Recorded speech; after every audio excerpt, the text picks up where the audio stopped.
जन्मदिन को किए किपरि पालन करिवो यह एक व्यक्तिगत निष्पत्ति निश्चय। वर्तमान समय लोकों चिंताधारा बदली गलानी। निज जन्मदिन परोपकारी कार्य करी निजर विशेष दिन को अधिक स्मरणीय करी पालन करुछंती युवपीढ़ी। सेहीपरि जन्मदिन में कर्कट रोग आक्रांत होई केश हराउथुवा व्यक्तिविशेष उद्देश्य केशदान करिछंती युव सांबादिका प्रार्थना दास। सामाजिक अनुष्ठान सपाभा स्वेच्छासेवी अनुष्ठान सहयोगरे केश थिले दियंतु केश नथिले नियंतु अभियान में सामिल होई केशदान करिछंती। जाजपुर जिला कोरेई ब्लॉक अंतर्गत बंदल पंचायत रे चौधरीपाटना गाँव अर्जुन चरण दास और दीप्तिमयी दास को सान झील प्रार्थना दास 13 इंच केशदान करिछंती।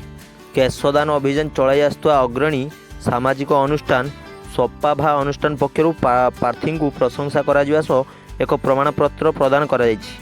प्रार्थना पेशार जड़े सांबादिका हेबा सह स्वेच्छासेवी अनुष्ठान जय महाकाल फाउंडेशन एवं कैंसर हेल्पिंग विंगर जड़े सक्रिय सदस्य। तेबे कर्कट रोगी केशदान करने को केवेटू इच्छा थिबा सह एमिति एक महत् कार्य निजको नियोजित करने आत्मसंतोष मिलुथिबा कहिसेंती।